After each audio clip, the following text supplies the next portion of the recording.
Ryan's internal struggle grew heavier with each passing moment as the plan to betray Megan unfolded.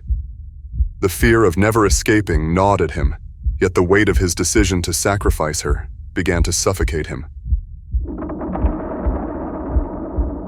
Meanwhile, Megan remained focused, unaware of Ryan and Eddie's intentions. Her attention was on Walter Creel's diary, where she uncovered more clues. But the problem remained. The tape existed somewhere within the cursed world, a place where nothing stayed the same for long. Ryan and Eddie prepared their trap as Megan pored over Creel's writings. Eddie, convinced that summoning the entity and making a deal with it was their only hope, led Ryan through the steps to call out to the evil force. They raised their voices, calling for the dark presence that lurked in the shadows of this twisted realm, hoping to strike a bargain. The world around them responded. The air thickened, and shadows stretched unnaturally across the room, creeping toward them like living things. Ryan felt the tension in the atmosphere, doubting the plan, but it was too late to turn back.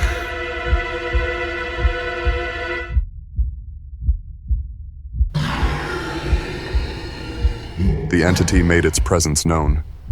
The air grew colder, and the shadows thickened, coiling around Eddie and Ryan.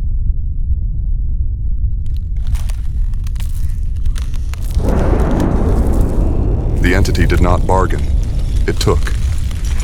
Eddie's mistake became evident as, in a split second, the shadows surged forward.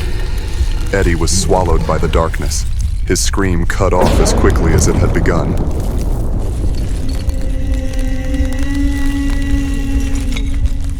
Ryan stood frozen, watching in horror as his accomplice vanished into the void. Panic set in.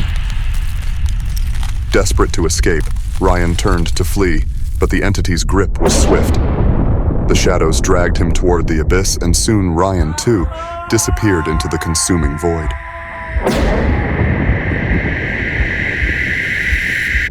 Megan, left alone after Ryan's betrayal, gathered her strength. Though shaken, she knew there was no room for fear. She had uncovered a critical clue. The original tape still existed, and it held the key to ending the curse.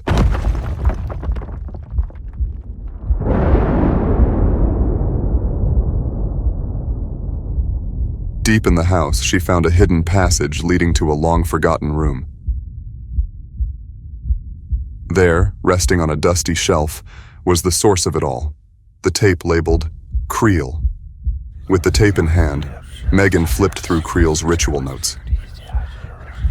The answer had been there all along. The curse fed on fear, and only by confronting that fear could the curse be broken. It wasn't about bargaining or escape through deceit. It was about facing the terror head-on.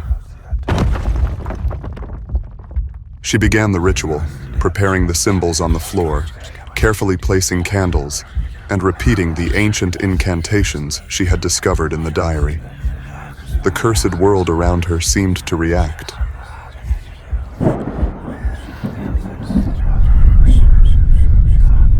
The house trembled as if resisting her actions. But Megan continued, her determination unwavering. The entity, sensing its hold weakening, stirred. The oppressive darkness thickened, and the wind howled through the decaying house. Yet Megan remained calm, her fear dissipating. She knew now that the curse was powerless without her fear.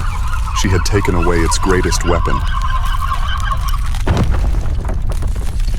As the ritual reached its climax, the room trembled violently. The entity howled in rage, its grip on the cursed realm faltering. The walls cracked, and the oppressive atmosphere lightened as Megan's defiance shattered the fear that had bound them all. For the first time, the curse's power weakened, and the entity, starved of the fear it had once thrived upon, began to lose its hold on the world it had claimed.